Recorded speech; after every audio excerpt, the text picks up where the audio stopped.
నేను లాస్ట్ 2022లో వాణి గారే నన్ను ఇంటికి కొంతమందికి యాడని పంపించి మీరు మా పార్టీలోకి రావాలి, మీకు చాలామంది ఉమెన్ సర్కిల్ ఉన్నారు, మీకు చాలామంది ఓట్ బ్యాంకింగ్ ఉంది, మీరు ఖచ్చితంగా మా పార్టీలోకి వస్తే మీ ఓట్స్ అన్నీ మాకు కలుస్తాయి, మీ వల్ల మాకు పార్టీకి చాలా బెనిఫిట్ అవుతుందని చెప్పి నన్ను పార్టీలోకి ఆవిడే ఇన్వైట్ చేశారు. స్వయంగా ఆవిడ ఇన్వైట్ చేస్తే నేను వాళ్ళ ఇంటికి వెళ్ళడం జరిగింది. ముందుగా మా ఫ్యామిలీ బ్యాక్గ్రౌండ్ కూడా మీకు చెప్పాలి, ఎందుకంటే ఆవిడ ఫ్యామిలీ కోసం మాట్లాడుతుంది కాబట్టి. మా ఫాదర్ ఇన్లా ఒక సీనియర్ మోస్ట్ అడ్వకేట్ దివ్వల్ గవరయ్య, అందరికీ చాలామంది డిస్ట్రిక్ట్లో తెలుసు, అతను ఫస్ట్ డిస్ట్రిక్ట్కి లాయర్. తను మా హస్బెండ్ కూడా ఒక ఎన్ఆర్ఐ మ్యారైన్ ఇంజనీర్, తను చీఫ్ ఇంజనీర్.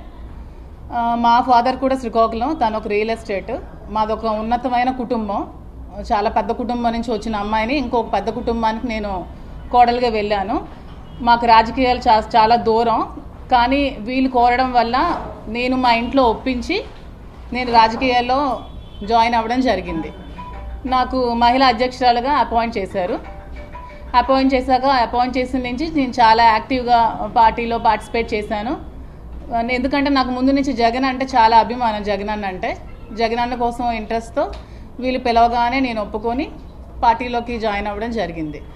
సో ఈ పార్టీలో జాయిన్ అయ్యాక నేను యాక్టివ్గా పార్టిసిపేట్ చేయడం, గడప గడపకి తిరగడం, చాలా కార్యక్రమాలు తిరగడం జరిగింది. ఆవిడ ఎవరో తెలియదు, పార్టీలోకి ఎలాగొచ్చిందో తెలియదు, గడప గడపలో తిరుగుతూ ఉంటే క్యాడర్ నాకు చాలా విషయాలు చెప్పారు. నన్ను పార్టీలోకి పిలిచినప్పుడు కండువ వేసి వైఫ్ అండ్ హస్బెండ్ నన్ను పిలిచి పార్టీలో జాయిన్ చేసుకున్నప్పుడు ఫోటో ఇది నన్ను పిలిచి ఇద్దరు వైఫ్ అండ్ హస్బెండ్ కండువ వేసి నన్ను ఇన్వైట్ చేసి నీ అవసరం మాకు చాలా ఉంది, పార్టీలో నువ్వు జాయిన్ అవ్వాలమ్మా అని బతిమాలి నన్ను కండువ వేసి జాయిన్ చేసుకున్న ఫోటో ఇది. తర్వాత నన్ను మహిళా అధ్యక్షులుగా జాయిన్ చేసిన తర్వాత మీకు కృష్ణదాస్ గారు, కృపారాణి గారు, తిలక్ గారు, ఇంకా చాలామంది నాయకులు ఉన్నారు. ఆ రోజు నన్ను మహిళా అధ్యక్షురాలుగా టెక్కల్లో అనౌన్స్ చేశారండి. ఆ ఫోటో ఇది. అనౌన్స్ చేసినప్పటి నుంచి నేను చాలా యాక్టివ్గా పార్టిసిపేట్ చేశానండి. అది టెక్కల్లో ఎవరికి అడిగినా చెప్తారు. టెక్కల్ నుంచి ఒక 70 మంది కార్యకర్తల్ని వాణి గారు జగన్మోహన్ రెడ్డి దగ్గరికి ఫస్ట్ శ్రీని గారికి టికెట్ అనౌన్స్ చేసినప్పుడు పంపించారు. ఆ రోజు నా పేరు ఫస్ట్ రాసి ఆవిడ దగ్గరుండి నన్ను పంపించారు. జగన్మోహన్ రెడ్డి గారితో నేను తీసుకున్న ఫోటో ఇది. నేను పార్టీలోకి రాకముందే ఒక 2000-3000 మంది మహిళలతో నేను ఒక ఉమెన్స్ డే సెలబ్రేట్ చేశాను. అప్పుడు శ్రీని గారికి నేను ఇన్వైట్ చేశాను, ఆవిడ కూడా వచ్చి వాళ్ళు పార్టిసిపేట్ చేసినప్పుడు ఫోటో ఇది. టెక్కల్లో ఎవరికి అడిగినా చెప్తారు. ఇది కూడా శ్రీని గారికి టికెట్ అనౌన్స్ చేసిన తర్వాత పార్టీలోకి నన్ను ఇన్వైట్ చేసిన తర్వాత సెలబ్రేషన్స్ చేసుకున్నాం. కేక్ కట్ చేసినప్పుడు దగ్గరుండి నాకు కేక్ తినిపించి దగ్గరుండి అన్ని ఆవిడే చేశారు. ఆ వీడియోస్ కూడా ఉన్నాయి, ఆ ఫుటేజ్ అంతా మీకు ఇస్తాను. తర్వాత మా ఇద్దరం సరదాగా ఉండి సెల్ఫీలు తీసుకున్నప్పుడు ఫోటోలు ఇంకా చాలా ఉన్నాయి. ఈ వీడియోస్ కూడా మీకు అన్ని సబ్మిట్ చేస్తాం. సో ఇలా ఈవిడ నాకు పార్టీలోకి పిలవడం జరిగింది. ఈవిడే రమ్మని నాకు బతిమాలడం జరిగింది. నీ అవసరం నాకు చాలా ఉందని చెప్పి నా మీద లేనిపోని నిందలు వేసి శ్రీని గారికి నాకు ఏవేవో ఉన్నాయని ప్రచారం చేసి హైకమాండ్ వరకు తీసుకెళ్లారు. నాకు అక్కడి నుంచి ఇంటెలిజెన్స్ డీజీపీ కూడా నన్ను పిలవడం జరిగింది ఒక 2-3 టైమ్స్. అక్కడ కూడా నేను 2-3 టైమ్స్ వెళ్ళడం జరిగింది. వెళ్ళాక ఈ సెటిల్మెంట్లు ఇవన్నీ భార్యాభర్తల గొడవలు అన్నీ జరిగిన తర్వాత ఈ గొడవలతో నాకు ఎందుకని నేను పార్టీకి రాజీనామా చేస్తానని చెప్పి నేను సైలెంట్గా ఉండడం జరిగింది. ఆ రోజు నుంచి నేను మహిళా అధ్యక్షురాలుగా ఉండనని చెప్పి నేను రిజిగ్నేషన్ లెటర్ కూడా ఇచ్చాను. కానీ ఏ రోజు కూడా నేను పార్టీ కోసం వర్క్ చేయడం మానలేదు. ఎలక్షన్ ముందు వరకు కూడా నేను చాలా కష్టపడి ఎలక్షన్ నేను చేశాను. అది అందరికీ తెలుసు. టెక్కల్లో ఇంకొక కామెంట్ చేశారు ఆవిడ, డ్యాన్సులు చెప్తూ లేడీస్ని చాలామంది ట్రాప్ చేస్తారని. నేను ఒక భరతనాట్యం డ్యాన్స్ టీచర్ని, భరతనాట్యం చెప్తాను, వేల మంది పిల్లలకు చెప్పాను, కోలాటం చెప్తాను, చాలామంది లేడీస్ చెప్పాను. అందరూ టెక్కల్లో ఉన్న చాలా పెద్ద పెద్ద లేడీస్ అందరూ నా దగ్గరికి వస్తారు. ఇండైరెక్ట్గా ఆవిడ ఆ లేడీస్ అందరినీ కూడా కామెంట్ చేసింది. ఆ వీడియో ఎవరో మీరు పెట్టారు, ఇందాక నేను చూసాను ఒక లింక్. ఆ వీడియోలో చాలామంది లేడీస్ని స్కూల్కి పిలిపించి ఆ పేరుతో ట్రాప్ చేసి వీడియోస్ అవి పెడతారని అవి కూడా పెట్టారు. సో మీరు కూడా ఏదైనా చెప్పినప్పుడు ఒక ఎలిగేషన్ చేసినప్పుడు లేడీస్ మీద అంత వేగంగా ఎవరో చెప్పగానే అలా ఎలిగేషన్ చేసేస్తే మరి వాళ్ళ పిల్లలు అంటున్నారు. ఎవరో ఆర్టీవీ నాయుడు గారు. నాకు కూడా 3 ఆడపిల్లలు ఉన్నారండి, ఇంకా చిన్న పిల్లలు భూమిలో ఉన్నారు నా పిల్లలు. వాళ్ళ పిల్లలు అట్లీస్ట్ సెటిల్ అయ్యారు మెడికల్. ఒక అమ్మాయి చదువుకుని మ్యారేజ్ అయింది, ఇంకో అమ్మాయి అట్లీస్ట్ డెంటల్ చేసింది. నా పసి పిల్ల 4 సంవత్సరాల కూతురు, ఇంకొక అమ్మాయి 9 ఇయర్స్ అమ్మాయి, ఇంకో అమ్మాయి 8 ఇయర్స్ అమ్మాయి. వాళ్ళు మీ వీడియోస్ చూసి ఎలా రియాక్ట్ అవుతారు అనుకుంటున్నారు? ఎవరికి ఇష్టం వచ్చినట్టు వాళ్ళు పెడుతున్నారు వీడియోస్. ఏమి తెలుసుకోరా? అంటే ఎవరైనా ఒకరు వచ్చి కామెంట్ చేసి ఏదైనా ఒక ఎలిగేషన్, ఫాల్స్ ఎలిగేషన్స్ చెప్తే ఆవిడ చెప్పినవన్నీ నిజాలు అయిపోతాయా? అవన్నీ నిజాలా? అట్లీస్ట్ కనుక్కోవాలి కదా, అట్లీస్ట్ అందరూ డెప్త్ ఏంటో తెలుసుకొని మీరు అందరూ పెట్టాలి. క్యారెక్టర్ లేని మహిళ అలా కొటేషన్స్ పెడుతున్నారు. ఎవరండి క్యారెక్టర్? మీకు ఒక మహిళ క్యారెక్టర్ మీరు అసోసియేషన్ చేసే రైట్ ఎవరికైనా ఉందా అసలు? ఏ సమాజంలో ఉన్నామండి? ఇష్టం వచ్చినట్టు మీరు అన్ని పెడతారు. అసలు ఏం జరుగుతుందో తెలుసా? 2 yearsగా నేను ఎంత మెంటల్ టార్చర్ అనిపిస్తుందని తెలుసా? ఇవన్నీ తెలుసు. మా ఇంట్లో ఎన్ని గొడవలు అయ్యాయో తెలుసా? మా పేరెంట్స్ బయటికి రాలేకపోతున్నారు. అట్లీస్ట్ మా ఫాదర్ ఈ రోజు వరకు బయటకు తిరగలేకపోతున్నారు. మా నాన్న సంఘంలో పెద్ద పరువు గల వ్యక్తి, అతను బయటకు తిరగలేకపోతున్నారు. మా ఇంట్లో ఫ్యామిలీ సైడ్ మా బావగారు పెద్ద అడ్వకేట్, నాతో మాట్లాడడం మానేస్తారు మా ఫ్యామిలీ అంతా ఈ గొడవల వల్ల. మరి ఇప్పుడు నేను ఏం చేయాలి ఈ సిచ్యువేషన్లో చెప్పండి మీరే? నడి రోడ్ మీద నా 3 పిల్లలతో నేను సూసైడ్ చేసుకోవాలా? చెప్పండి, మీ అందరి సమక్షంలో సూసైడ్ చేసుకుంటాను. ఇష్టం వచ్చినట్టు రాతలు రాసేస్తున్నారు కదా, ఆవిడ చెప్పినవన్నీ నిజాలా? మరి మరి ఇష్టం వచ్చినట్టు కొటేషన్స్ నేను అవునండి, మీ ఇష్టం వచ్చిన కొటేషన్స్ ఎలా పెడతారు? క్యారెక్టర్ లేని మహిళ అని కొటేషన్స్ ఎలా పెడతారు మీరు? క్యారెక్టర్ లేని మహిళ అని ఎలా పెడతారండి కొటేషన్స్? అందరింట్లో లేడీస్ ఉంటారు కదా, ఆవిడ చెప్పినవన్నీ నిజాలా? కనుక్కోవాలి కదా ఆవిడ ఏం చేసిందో. 2 years ఏం చేసిందో తెలుసా? ఈ 2 years లేని ఇప్పుడు ఎందుకు వచ్చిందండి ఆవిడ నన్ను అడగడానికి, క్వశ్చన్ చేయడానికి? ఇప్పుడు ఏం రైట్ ఉంది? 2 days నుంచి చాలా ఎక్స్ట్రా చేస్తుంది, చాలా రబస్ చేస్తున్నారు కదా. ఈ 2 days ఎందుకు ఇంత చేయాల్సిన నెసిటీ ఏముంది? ఈ 2 years ఏమయ్యారు? ఈ 2 సంవత్సరాలు ఏమయ్యారు? పిల్లలు ఆవిడ ఈ 2 సంవత్సరాలు ఏమయ్యారు చెప్పండి నాకు. మరి ఇవన్నీ మీరు క్వశ్చన్ చేయాలి కదా రాసే ముందు. మరి నా మనసు ఎంత బాధపడుతుంది, నా పిల్లల మనసు ఎంత పడుతుంది? ఇవన్నీ డిలీట్ చేయగలరా? వీడియోస్ అవన్నీ ఉంటాయి కదా, లైఫ్ లాంగ్ మచ్చ ఉంటుందా నా మీద? ఉండదా?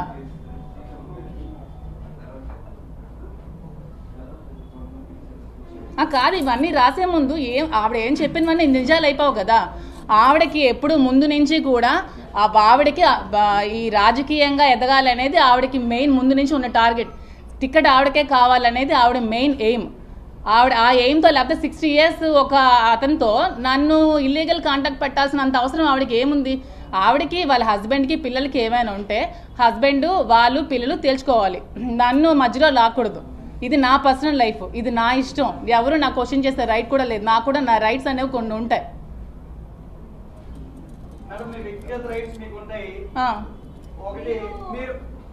చెప్పండి చెప్పండి. మీరు చెప్పారు ఆవిడ మాకు పార్టీలోకి ఆహ్వానించారు, ఆహ్వానిస్తే నేను వెళ్ళారండి. కానీ ఆవిడ అంతవరకు ఓకే, కానీ ఆవిడ జీవితంలో కూడా మీరు ఆహ్వానించకుండానే వెళ్ళిపోయారు అనేది ఆవిడ ప్రధాన ఆరోపణ. అదే ఇప్పుడు నేను చెప్తున్నాను. మీరు వెళ్ళారా లేదా? అదే నేను ఇప్పుడు చెప్తున్నాను. ఇంత చేశాక, ఇంత చెందాక, 2 years నుంచి ఇంత మచ్చ నా మీద వేసిన తర్వాత, దువ్వాడ శ్రీను గారికి నాకు ఇల్లీగల్ ఎఫ్ఐఆర్ ఉందని అందరూ చెప్పిన తర్వాత నేనేం చేయాలి చెప్పండి? నా హస్బెండ్ ఇప్పుడు నువ్వు నాకు వద్దు, ఇలాంటి ఎలిగేషన్స్ నీ మీద వస్తున్నాయి, దువ్వాడ శ్రీను గారికి నీకు ఉందని వాణి గారు ఊరంతా ప్రచారం చేస్తున్నారు, ఇప్పుడు ఏం చేయాలి? నీ లైఫ్ నువ్వు చూసుకో అన్న తర్వాత నేను ఎవరితో ఉండాలి? నా లైఫ్కి సెక్యూరిటీ ఎవరితో ఉండాలి చెప్పండి మీరే? ఎవరితో ఉండాలి నేను? నా లైఫ్ సెక్యూరిటీ ఎవరు ఉంటారు? అతనితో నేను కలిసి ఉంటున్నాను, నేను కలిసి తిరుగుతున్నాను, నేను టెంపుల్స్కి వెళ్తున్నాను. మీరు సోషల్ మీడియాలో వచ్చిన ఫొటోస్ టెంపుల్స్ మేము వెళ్ళాం. అవి ఇది చేసి కలిపి పెట్టారేమో నాకు తెలియదు, కానీ మార్పింగ్ చేశారు. కానీ నేను టెంపుల్స్కి వెళ్ళాను, మేము ఉంటున్నాం. మరి ఇంకా నాకు దిక్కుతోచిన స్థితిలో నేను ఏం చేయాలో చెప్పండి? నా లైఫ్ని ఇంత స్పాయిల్ చేశాక, ఊరంతా ఆవిడ ప్రచారం చేశాక, ప్రతి ఒక్కరి దగ్గరికి వెళ్ళి దువ్వాడ శ్రీను గారితో మాధురికి ఎఫ్ఐఆర్ ఉందని చెప్పిన తర్వాత నేనేం చేయాలో చెప్పండి? నేను ఎలా రియాక్ట్ అవ్వాలి? అంటే నేను ఇప్పుడు నా 3 పిల్లలతో నడి రోడ్డు మీద ఆత్మహత్య చేసుకోవాలా, లేకపోతే నా లైఫ్ సెక్యూరిటీ నేను చూసుకోవాలా? చెప్పండి, అడగండి. శ్రీను గారితోనే టెంపుల్కి వెళ్ళాను. ఇది 2 years ముందు నుంచి జరుగుతుందని చెప్తున్నాను కదా. 2 years ముందు నుంచి ఈ సోషల్ మీడియాలో ఫొటోస్ పెట్టారు కదా, మీనాక్షి అమ్మవారి దగ్గర టెంపుల్. అవును, టెంపుల్స్కి వెళ్ళాం.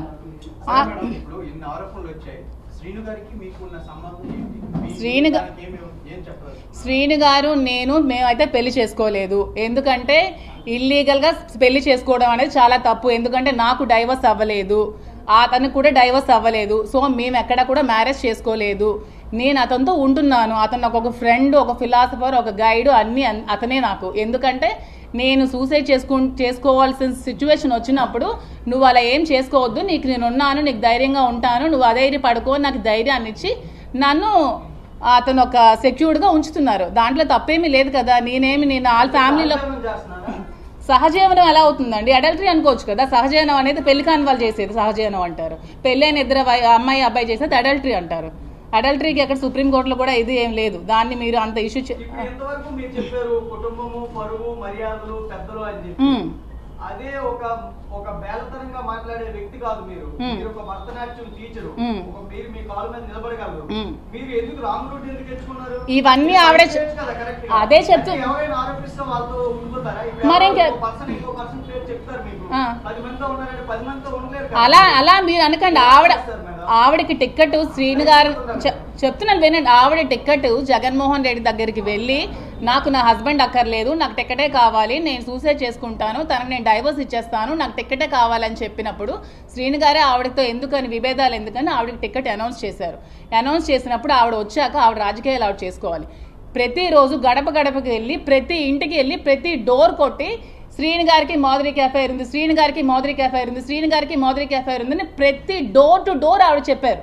ప్రతి డోర్ టు డోర్. అది తప్పు కదా అండి? అలా చెప్పచ్చా? చెప్పండి మీరే. మీ సిస్టర్ పొజిషన్ నేనుంటే మీరేం చేస్తే చెప్పండి. ప్రతి డోర్ టు డోర్ వెళ్ళి చెప్పారు ఆవిడ చెప్పకుండా ఆ రోజే ఆ ఫ్యామిలీని తేల్చుకోవచ్చు కదండి. మీరు రండి మా ఇంటికి మాట్లాడుకుందాం అని చెప్పి ఆ రోజు హస్బెండ్ని పిలవచ్చు కదండి 2 years బిఫోరే. టికెట్ అడగకుండానే మీరు ఆమెతో మాట్లాడద్దండి, నాతో ఉండండి, మనం కలిసి ఉందాం, మీ టికెట్ చేయండి అని హస్బెండ్ సపోర్ట్ చేయొచ్చు కదండి. టికెట్ కోసం నువ్వు హస్బెండ్ వద్దనుకుని నువ్వు టికెట్ కోసం వెళ్ళి నా లైఫ్ని రోడ్డు పెట్టి అతని లైఫ్ని రోడ్డుని పెట్టేసి ఇప్పుడు వచ్చి నువ్వు ప్రెస్ మీట్లు పెట్టేసి ఇప్పుడు వచ్చి నువ్వు దొంగ ఏడుపులు ఏడిస్తే నా లైఫ్కి ఎవరండి రెస్పాన్సిబుల్? చెప్పండి మీరందరూ. నేను ఇది క్వశ్చన్ చేయడానికి వచ్చాను. ఇప్పుడు ఆవిడ రాజకీయాలు ఆవిడ చేసుకోవాల్సింది, నన్ను ఎందుకు మధ్యలోకి లాగాలి? వాళ్ళ ఫ్యామిలీ ఇష్యూ, వాళ్ళ వైఫ్ అండ్ హస్బెండ్ వాళ్ళు చూసుకోవాలి, వాళ్ళ పిల్లలతో వాళ్ళు చూసుకోవాలి, నన్ను ఎందుకు మధ్యలోకి లాగాలి? నా లైఫ్కి ఎవరు రెస్పాన్సిబుల్ చెప్పండి. మరి ఇప్పుడు మరి అదే కదండి స్టార్టింగ్ నుంచి చెప్తున్నాను నేను. వాళ్ళే నన్ను పిలిచి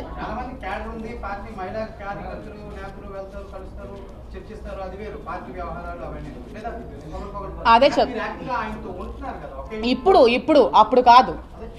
నేను పార్టీలోకి వచ్చినప్పుడు నేను అతనితో లేను. పార్టీ 2022లో 22 అక్టోబర్లో మీరు జాయిన్ అయినట్టే మీకు నవంబర్ డిసెంబర్ లో కల్లా మహిళా అధ్యక్షురాలు పదవి ఇచ్చారు. అక్టోబర్లో జాయిన్ అయినప్పుడు అక్టోబర్లోనే ఇచ్చేసారు. అది ఎలా సాధ్యం? అది ఎందుకంటే నాకున్న సర్కిల్ అండి, నాకు ఉమెన్ సర్కిల్ టక్కర్లో చాలా ఎక్కువ ఉంది, అందుకే ఆవిడ పిలిచారని చెప్తున్నాను కదా. నాకు లేడీస్ ఫాలోయింగ్ చాలా ఎక్కువ ఉంది. ఎందుకంటే నేను 2009 నుంచి క్లాసికల్ డాన్స్ చెప్తున్నాను, వాళ్ళ ఫ్యామిలీస్ నాతో ఉన్నారు. కోలాటం చెప్తున్నాను, వాళ్ళ ఫ్యామిలీస్ నాతో ఉన్నారు. వైశ్యస్ కమ్యూనిటీ మొత్తం నన్ను వాళ్ళ ఫ్యామిలీ పిల్లలా చూసుకుంటారు టక్కర్లో. ఇప్పుడు వాళ్ళ లేడీస్ మీద కూడా ఇప్పుడు మర్చేశారు కదా. వైశ్యస్ ఫ్యామిలీస్ నా దగ్గర ఒక 100 మంది నేర్చుకున్నారు డాన్స్ నేర్చుకున్న లేడీస్ అందరికీ. లేడీస్ అందరూ వచ్చి వాళ్ళందరూ ఏవేవో చేసి వాళ్ళనేమో బ్యాడ్గా వీడియోస్ తీసి ప్రమోట్ చేసి వాళ్ళని బ్లాక్మెయిల్ చేస్తున్నారని చెప్పారు. మరి వాళ్ళందరికీ సమాధానం ఎవరు చెప్తారండి? లేడీస్ చెప్పండి మరి మీరే. ఓకే అడగండి. లేడీ ఒక జెంట్ ఒకే ఇంట్లో ఉంటున్నారు అంటే అది అడల్టరీని ఎలా అనుకోవాలంటారు మీరు? ఏంటి అప్పుడు మేము చెప్పింది మీకు అర్థం అవట్లేదు. నేను 2022లో అతనితో నేను కలిసి లేను. నా ఫ్యామిలీతో, నా హస్బెండ్తో, నా పిల్లలతోనే నేనున్నాను. నా ఇంట్లో ఉంటూనే నేను రాజకీయాలు చేశాను. ఈవిడ రాజకీయ లబ్ధి కోసం ఈవిడ టికెట్ మీద కోరికతో ఎలా డిఫేమ్ చేయాలని చూస్తూ మా ఇద్దరి మధ్యన ఏదో రిలేషన్షిప్ ఉందని ఈవిడ సృష్టించి ఈవిడ క్రియేట్ చేసింది. ఈవిడ క్రియేట్ చేసి ఆ టికెట్ కోసం ఇదంతా చేసింది. ఇది క్లారిటీగా మీకు చెప్తున్నాను నేను. అది చేసిన తర్వాత మొత్తం సొసైటీలో బ్యాడ్ చేసి రప్చర్ చేసిన తర్వాత నేను ఒకనొక స్టేజ్లో సూసైడ్ చేసుకుందాం అనుకున్న టైంలో శ్రీను గారు నాకు ధైర్యం చెప్పి వద్దు నేను ఉన్నాను, నువ్వు సూసైడ్ చేసుకోకని చెప్పిన తర్వాత నేను అతనితో ఉండడం జరిగింది. ఇది మీకు క్లారిటీగా చెప్తున్నాను. ఏంటండి ఎఫ్ఐఆర్ అంటే? తను చెప్తున్నాను కదా, తను ఇప్పుడు నాకు ఒక ఫ్రెండ్ గా ఇప్పుడు మీరు మీ ఫ్యామిలీలో నేను ఇప్పుడు చెప్పాను కదా, నాకు ఒక ఫ్రెండ్ గా, ఒక ఫిలాసఫర్ గా, ఒక గైడ్ గా, ఒక కేర్ టేకర్ గా ఉన్నారని నేను ముందే చెప్పాను. ఇప్పుడు నాకు ఒక ఫ్రెండ్ గా, ఒక ఫిలాసఫర్ గా, ఒక గైడ్ గా, ఒక కేర్ టేకర్ గా అతను ఉన్నారు. ముందు ఇప్పుడు ఏమో ఇప్పుడు ఇంత మొన్నటి వరకు గుట్టుగా 2 ఫ్యామిలీస్ ఉండేవి. వాళ్ళ ఫ్యామిలీ గుట్టుగా ఉండేది, మా ఫ్యామిలీ గుట్టుగా.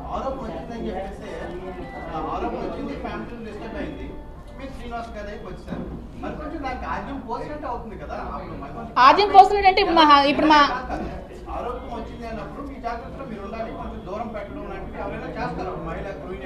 దూరం పెట్టడం జరిగింది. నేను 1 year ఇంట్లో ఉండడం జరిగింది. మీరు కావాలంటే క్యాడర్ ఎవరికైనా అడగండి. 1 year నేను ఇంటి నుంచి బయటకు కూడా రాలేదు. నా వల్ల ఫ్యామిలీస్లో డిస్టర్బెన్స్ ఉండకూడదు, నా వల్ల పార్టీకి మెయిన్ ప్రాబ్లం ఉండకూడదని ఒక 1 year నేను ఇంట్లోనే ఉన్నాను. ఈవెన్ ఫంక్షన్స్ కూడా అటెండ్ అవ్వలేదు. నేను చాలా చాలా మెంటల్ టార్చర్ అనిపించాను ఆ 1 year. ఎందుకంటే నేను చాలా జోవియల్గా, చాలా సరదాగా, చాలా ఫ్రెండ్లీగా ఫ్రెండ్ సర్కిల్తో పార్టీస్ అని, కిట్టీస్ అని ఇవి చేసుకుంటూ నేను ఫ్యామిలీగా ఒక పాస్ట్ లైఫ్ నేను గడిపిన అమ్మాయిని. ఎందుకంటే నేను ఫారెన్లో ఉన్నాను.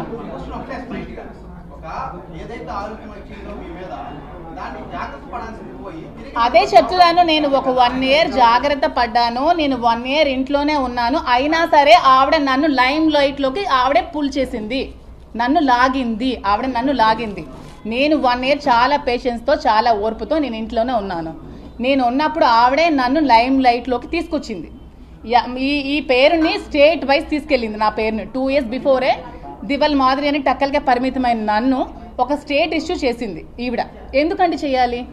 నిజంగా ఎస్ ప్రొసీడ్ అవుతామండి. ఇస్తాము, ఇప్పుడు ఇస్తామని చెప్తున్నాను కదా. అంటే ఇప్పుడు లీగల్ నోటీస్ మేము ఇస్తాము, అతను ఇస్తారు, అవన్నీ అవుతాయండి. ఇప్పుడు రాసేటప్పుడు ఆవిడ ఏం చెప్పిందని నిజాలు అయిపోవు కదా. అలా టైటిల్స్ పెట్టి రాస్తే నా పిల్లలు ఇప్పుడు ఏడుస్తున్నారండి. నా పిల్లలకు నేనేం సమాధానం చెప్పాలంటున్నా నా టైటిల్స్కి? వాళ్ళకే ఇవన్నీ నేను చెప్పినవన్నీ, మిగతా వాళ్ళు కాదండి. నేను ఆ టైటిల్స్ ఎవరైతే పెట్టారో కొన్ని ఛానల్స్ బాగానే రాసాయి, కొన్ని ఛానల్స్ చాలా దారుణంగా రాశారు. వాళ్ళకే ఈ సమాధానాలు ఎవరైతే రాశారో వాళ్ళకే, ఇవి అందరికీ కాదు కదా. అందరూ ఎందుకు తీసుకోవాలి? లేదండి, అవ్వలేదు. పిల్లలు మా మదర్ దగ్గర ఉన్నారు శ్రీకాకుళంలో, ఇక్కడ చదువుకుంటున్నారు శ్రీకాకుళం స్కూల్లో. ఇక ఫర్దర్గా ఆలోచించాలి ఇంకేం చేయాలనేది. అది మీరు శ్రీని గారికి అడగండి. మీరు శ్రీని గారికి అడగండి. అమ్మ బ్లాక్మెయిల్ చేయడానికి అతడైనా చిన్న కిడ్, 60 years అమ్మ, ఒక స్టేట్ ఎమ్మెల్సీ, 25 years నుంచి పాలిటిక్స్లో రాజకీయాలు చేస్తూ వస్తున్నారు. సో మీరే అందరూ చాలా మంది పెడుతూ ఉంటారు స్టేట్ రౌడీ అని, స్టేట్ లీడర్ అని. అలాంటి మనిషిని నేను ఎలాగమ్మా బ్లాక్మెయిల్ చేయగలను చెప్పండి మీరే. నాకు తెలియదు వాళ్ళ పిల్లలు వచ్చారు. నేను ఎప్పుడైతే న్యూస్ ఛానల్స్ చూసానో అప్పుడే నాకు తెలిసింది. అలా నేను నా ఇంటికి వెళ్ళట్లేదని చెప్పట్లేదు. నేను నా ఇంటికి వెళ్తూ ఉంటాను, నేను వస్తూ ఉంటాను, మా ఇద్దరం కలిసి టెంపుల్స్కి వెళ్తూ ఉంటాము, వస్తూ ఉంటాము. నేనంటే ఫ్రాంక్గానే చెప్తున్నాను. నాకు వాళ్ళు వచ్చి నేను నా యూట్యూబ్ ఛానల్స్ చూసినంత వరకు ఇంత రచ్చర్ జరిగిందని, నాకు అందరూ నాకు వీడియోస్ పెట్టినంత వరకు ఇంత బయట జరుగుతుందని కూడా నాకు తెలియదు. తెలిసాక నేను బయటకు వచ్చి మరి నా లైఫ్లో జరిగినవన్నీ చెప్పాలి కదా. ఆవిడ ఎంతసేపు ఆవిడ వైపే చెప్తుంది, మరి నా లైఫ్లో జరిగింది కూడా నేను చెప్పాలి కదా.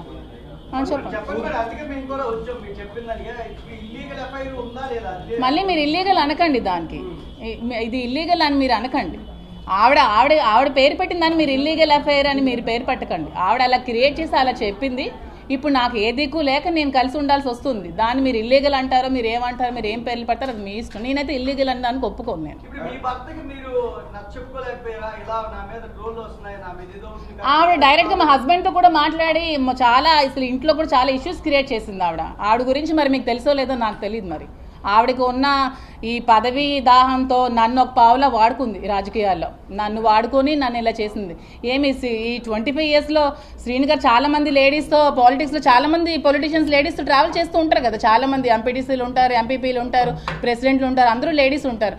ఎప్పుడు చాలా మందితో లేడీస్తో మాట్లాడతారు. మరి అందరు లేడీస్తో మాట్లాడితే నన్నే ఎందుకు ఆవిడ ఇచ్చేయాలి, ట్రాప్ చేయాలి? ఆవిడ నన్ను ట్రాప్ చేసింది, నేను శ్రీని గారిని ట్రాప్ చేయడం కాదు.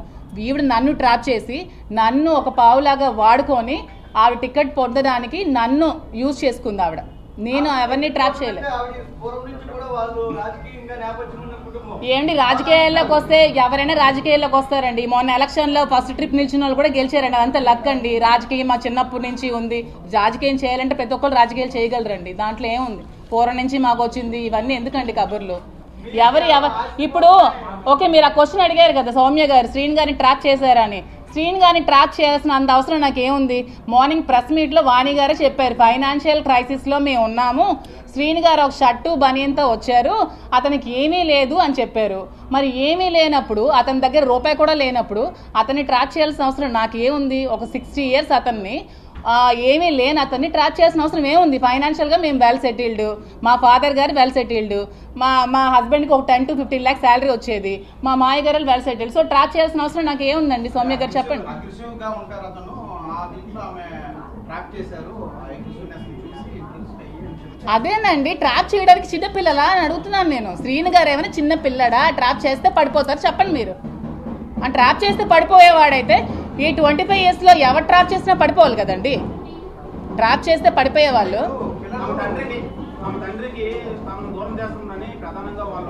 తమ తండ్రి అంటున్నారు కదా, ఈ 2 yearsలో తండ్రి ఎక్కడున్నాడో, తిన్నాడా, ఉన్నాడా, ఇల్లుందా, ఎక్కడున్నాడో, ఏ రోడ్డు మీద ఉన్నాడో ఎవరికైనా తెలుసా? చాలా మంది వచ్చేవాళ్ళు కదా అతను ఇంటర్వ్యూస్ తీసుకోవడానికి. అతను ఎలాంటి సిచ్యువేషన్లో ఉండేవాడో, కొన్ని రోజులు రోడ్డు మీద ఉన్నారు. ఆ విషయం తెలుసా పిల్లలకి? మరి అప్పుడేమయ్యారు పిల్లలు? అది తండ్రి కోసం వాళ్ళు ఇక్కడ ఏం జరిగిందో అది మీరు వాళ్ళకైతే శ్రీను గారికి అడిగితే మీరు చెప్తారు అక్కడ ఏం జరిగింది. నేను ఆ సిచ్యువేషన్లో లేను. నాకు తెలిసింది ఏమంటే 2 yearsగా అతను చాలా స్ట్రగుల్స్ ఫేస్ చేసి ఇంటికి తాళం ఆవిడ వేసేస్తే నడి రోడ్ మీద ఉంటే మేము చూసుకోవాల్సి వచ్చింది. ఈవెన్ ట్రాప్ చేసి అంటారు కదా, ఎందుకు? ఓకే, ఆ శ్రీను గారికి ఏం ఆస్తుందో చెప్పండి నాకు అంటున్నాను నేను. శ్రీను గారికి ఉన్న ఆస్తి ఏమిటి? శ్రీను గారికి ఉన్న ఇల్లు వాణి గారికి ఇచ్చేశారు. శ్రీను గారికి ఉన్న ఫ్యాక్టరీ వాణి గారికి ఇచ్చేశారు. శ్రీను గారికి బ్యాంక్ బ్యాలెన్స్ కూడా 0. శ్రీను గారికి అంటూ ఏం ఆస్తి లేదు. సో నేను శ్రీను గారిని దేనికోసం ట్రాప్ చేస్తానో మరి వాళ్ళకే తెలియాలి. ఎక్కడ సంపాదించారంటే కొంచెం చెప్పండి నాకు కూడా డీటెయిల్స్ ఏమైనా ఉంటే. మరి ఏమైనా మీరైనా ఎంక్వైరీ చేయండి. నాకు తెలిసి శ్రీను గారి పాలిటిక్స్లోకి వచ్చి నీతి నిజాయితీ ఉన్న నాయకుడు ఎవరైనా ఉన్నారంటే శ్రీను గారే. అతను ఏమైనా కరప్షన్ చేయరు సంపాదించడానికి. అతని దగ్గర ఆస్తులు అంటూ ఏమీ లేవు, ఉన్నవన్నీ ఫ్యామిలీకి ఇచ్చేస్తారు. సో అతన్ని ట్రాప్ చేసి నేనేం లబ్ధి పొందాల్సిన అవసరం నాకు లేదు. నేను ఫైనాన్షియల్గా వెల్ సెటిల్డ్. నాకు వైజాగ్లో నాకు ఆస్తులు ఉన్నాయి. మా ఫ్యామిలీ వాళ్ళు శ్రీకాకుళంలో ఎవరికైనా చెప్తారు చాలా వెల్ సెటిల్డ్ ఫ్యామిలీ. అక్కడ అత్తగారి ఫ్యామిలీ కూడా చాలా వెల్ సెటిల్డ్. నాకంటూ ఫైనాన్షియల్గా నాకు చాలా అసెట్స్ ఉన్నాయి. నేను ఎలక్షన్లో 1 crore to 2 crores నేను ఖర్చు పెట్టాను ఎలక్షన్స్లో. మీరు కావాలంటే క్యాడర్ ఎవరికైనా అడగండి. ఎలక్షన్ ముందు నేను ఎంత డబ్బులు ఖర్చు పెట్టానని చెప్తారు. నా పర్సనల్గా నా అమౌంట్ నేను ఎలక్షన్లో ఖర్చు పెట్టి ఎలక్షన్ చేశాను. సో దేనికోసం ట్రాక్ చేయాల్సిన అవసరం నాకైతే లేదు. ఇది క్లారిటీగా తెలుసుకుంటే చాలా మంచిది.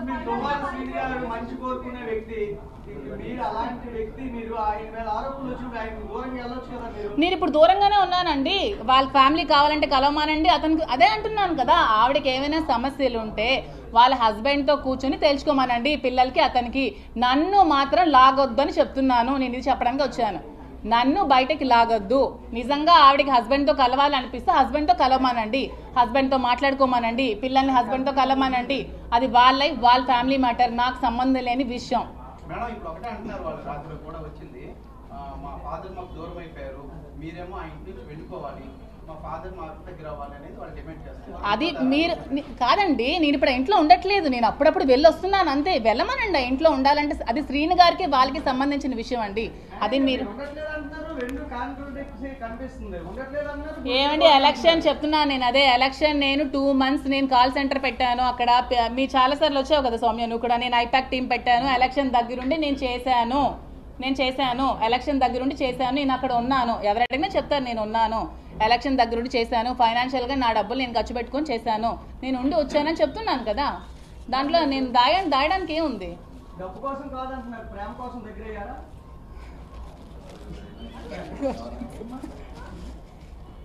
ఏంటి వాళ్ళకి విభేదాలు ఇద్దరి మధ్య వచ్చాయి అంటున్నారు కాబట్టి మీరు ఆయన నాకు అన్ని రకాలుగా ఆదుకుంటున్నారు అంటున్నారు కదా మేడం.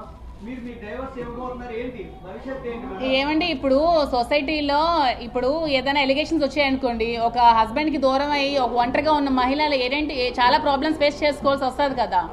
అలాంటి ప్రాబ్లమ్స్ ఫేస్ చేసుకోకుండా సపోర్ట్ చేస్తానని చెప్పారండి. మీకు అర్థమైంది అనుకుంటాను.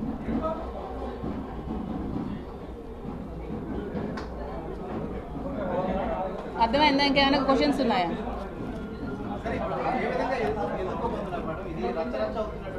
అదే నేను మీ మీడియా ముఖంగా మీ అందరికీ దయచేసి రిక్వెస్ట్ చేసి నేనేం చెప్దాం అనుకుంటున్నానంటే, ఆవిడ చెప్పిన మాటలు నమ్మి నన్ను బజార్లోకి లాగద్దు. దయచేసి నా ఫ్యామిలీని, నా పిల్లల లైఫ్ని తీయద్దు. నేను కూడా, నాకు 3 ఆడపిల్లలు ఉన్నారు. నేను ఆ 3 ఆడపిల్లల్ని పెళ్ళిళ్ళు చేయాలి, పెంచాలి, చదివించాలి. చాలా లైఫ్ వాళ్ళకి చూడాలి. వాళ్ళు ఇంకా చిన్న పిల్లలు, వాళ్ళ లైఫ్ చాలా డిపెండ్ అయ్యి ఉంది. వాళ్ళు ఎంత సఫర్ అవుతారు ఈ వీడియోస్ అన్ని చూసి అర్థం చేసుకోండి అని చెప్పడానికి వచ్చాను. ఆవిడేదో చెప్పిందని మీరు ఆ వీడియోస్ పెట్టేసి ఆవిడ చెప్పిందని నిజాలు అయిపోవు కదా. ఇప్పుడు నా పిల్లలకు నేనేం క్వశ్చన్ చేయాలి చెప్పండి? ఈ వీడియోస్ చూసి మార్నింగ్ నుంచి పిల్లలు అందరూ ఏడుస్తున్నారు, చచ్చిపోతున్నారు. నేనేం సమాధానం చెప్పాలి నా పిల్లలకి? ఇష్టం వచ్చినట్టు రాసేస్తారా? ఎవరెవరితో మాట్లాడరా సొసైటీలో? ఎవరెవరితో మాట్లాడట్లేదు? మీరు ఎవరెవరితో మాట్లాడరా? ఎవరెవరితో మాట్లాడట్లేదా? ఎవరెవరు ఫ్రెండ్స్ లేరా? రిలేషన్స్ లేరా? దీని ఇంత ఇష్యూ చేసి నా మీదకి రావాలా? ఆవిడకి ఫ్యామిలీ ఇష్యూస్ ఉంటే హస్బెండ్ దగ్గరికి వెళ్ళి తెచ్చుకోమనండి, లేకపోతే లీగల్గా ప్రొసీడ్ అవ్వమనండి, కోర్టుకి వెళ్ళి తేల్చుకోమనండి. అతనికి ఆవిడకి అది సంబంధించిన విషయం. నా లైఫ్ని ఎందుకు మధ్యలోకి లాగుతారండి?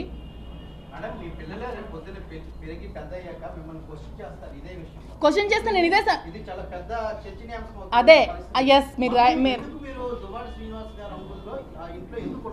Yes correct point. పిల్లలు క్వశ్చన్ చేస్తారనే ఇప్పుడు నేను శ్రీని గారితో ఉండదామని డిసైడ్ అయ్యాను. ఎందుకంటే ఇది వచ్చిన ఈ మచ్చ ఎప్పటికీ లైఫ్లో పోదు. నేను చెప్పినా సరే ఎవరు నమ్మరు. నాకు శ్రీని గారితో నేను మాట్లాడలేదని ఎవరు నమ్మరు. ఎందుకంటే అది ఎంత స్ప్రెడ్ అవ్వాలో స్టేట్ లెవెల్ స్ప్రెడ్ అయింది. సో ఇక్కడతో ఇది ఎండ్ అయిపోతే పిల్లలకి మంచిది, నాకు మంచిదని డెసిషన్ నేను తీసుకోవాల్సి వచ్చింది. ఉంటాను. అది మేము తర్వాత డిసైడ్ అవుతాం. అది మేమంతా మాట్లాడుకుంటాం. డైవర్స్ అవ్వకుండా పెళ్లి చేసుకోకూడదు కదండి. ఒక ఫ్రెండ్గా ఉంటానండి. ఫ్రెండ్స్ కలిసి ఉండకూడదా?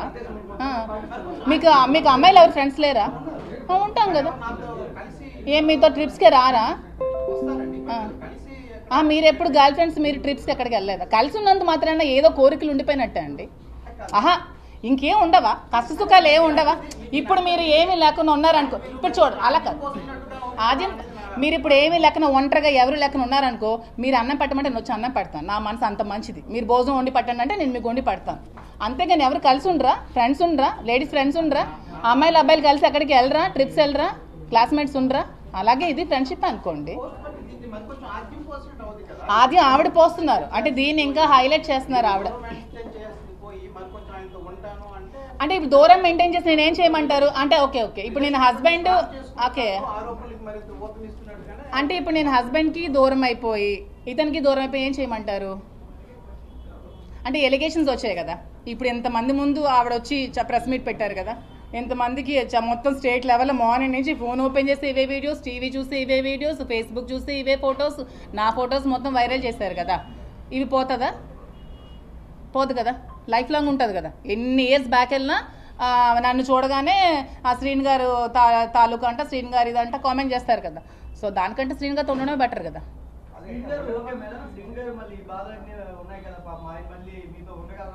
అంటే ఏం బాధలు ఉన్నాయి?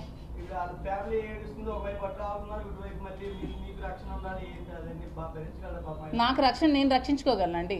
నేను సెల్ఫ్ కాన్ఫిడెంట్. నేను బిజినెస్ ఉమెన్ని. నేను బిజినెస్ చేస్తాను. నేను పెట్రోల్ బంక్ రన్ చేస్తాను. ఒక పెట్రోల్ బంక్ ఉంది. నేను ఇండిపెండెంట్గా నాకు ఇండిపెండెంట్గా నా రక్షణ నేను కల్పించుకోగలను. సొసైటీలో నాకంటూ ఒక మేల్ తోడు కావాలి. అతను అది ఉంటారు అంటున్నారు ఫ్రెండ్లీగా. దాని తప్పే ఉంది.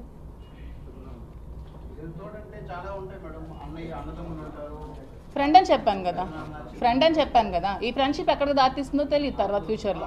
అదే ఫ్యూచర్గా రహస్య స్నేహితుడు అయితే నేను ప్రెస్ ముందు స్నేహితుడు అని చెప్పాను కదా. పబ్లిక్ స్నేహితుడే.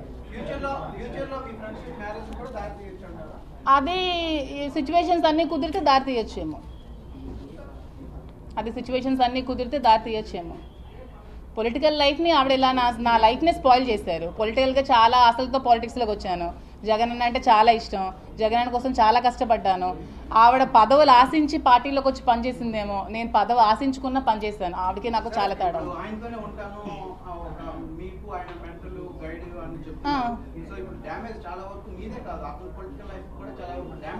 పొలిటికల్ లైఫ్ అంటే టెక్కలి కాన్స్టిట్యూషన్లో ఉన్న ప్రజలందరికీ కూడా వాణి ఎలాంటి ఆవిడ ప్రతి ఒక్కరికి తెలుసు. ఇప్పుడు శ్రీని గారు స్టేట్లో జస్ట్ ఒక 30,000 ఓట్ల మెజారిటీతోనే ఓడిపోయారు. అంటే ఆల్మోస్ట్ 70,000 ఓట్స్ అతనికి పోలయ్యాయి. అంటే 70,000 మంది కూడా అతను మంచోడని నమ్మే కదా ఓట్లేసారు అతనికి. అంటే 70,000 people are supporting Duvvada Srinivas. అంటే అతను తప్పు చేయలేదనే కదా అర్థం.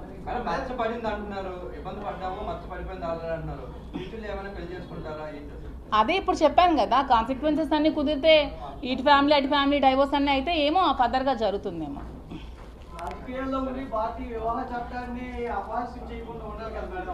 అపహాస్యం చేయకుండా ఉందామని నిన్నటి వరకు చాలా గుట్టుగా బ్రతికాం. దాన్ని రోడ్డు మీదకి వాణి గారు ఆవిడ పిల్లలు ఇచ్చారు. ఆవిడ చేసినట్టు కామెంట్స్ నేను చేయలేను. నేను కూడా చేయాలంటే చేయగలను. కానీ మా తల్లిదండ్రులు నాకు అలా సంస్కారం నేర్పించలేదు. ఒక తోటి మహిళని, సాటి మహిళని చెత్తగా మాట్లాడే సంస్కారహీనరాలు నేనైతే కాదు. అందుకనే నేను చాలా పొలైట్గా మాట్లాడుతున్నాను. నేను ఏ లేడీని కూడా కామెంట్ చేయను ఎప్పుడు కూడా. ఎందుకంటే లేడీస్ సపోర్ట్ చేసుకోకపోతే ఇంకెవరు సపోర్ట్ చేసుకుంటారు? ఆవిడకి సంస్కారం నేర్పించలేదేమో, ఆవిడ చదువుకోలేదేమో, ఆవిడ సంస్కారం లేని చదువు ఆవిడ చదువుకున్నారేమో, మరి ఎలాంటి బ్యాక్గ్రౌండ్ నుంచి వచ్చారో నాకైతే తెలియదు. ఆవిడ వీడియోస్ చూస్తే నాకైతే అదే అనిపించింది. సంస్కారం లేని చదువు ఆమె చదువుకుంది, ఆమె పిల్లలు కూడా సంస్కారం లేని హీనులు, సంస్కారం లేని చదువులు వాళ్ళు కూడా చదువుకున్నారు. పొలిటికల్ లీడర్స్ కి చుట్టూ వందలాది మంది మహిళలు ఉన్నారు, కానీ మీరే ఎందుకు ఆ భర్తను లాగేసుకున్నారని ఆవిడ ఆరోపిస్తారు. ఎందుకంటే వచ్చిన అమ్మాయిలు అందరిలో కల్లా నేనే అందంగా ఉన్నాను, ఈమెనే చూపిస్తే బాగుంటుందేమో అని ఆవిడ ఫీల్ అయి ఉందేమో, ఇంటర్నల్ గా అలా ఫీల్ అయి పెట్టుకుందేమో. మరి ఆవిడకే తెలియాలి. మరి అంతే, సొసైటీ నమ్ముతుంది త్వరగా అని ఆవిడ బ్లేమ్ చేసిందేమో. మరి అయి ఉండొచ్చు.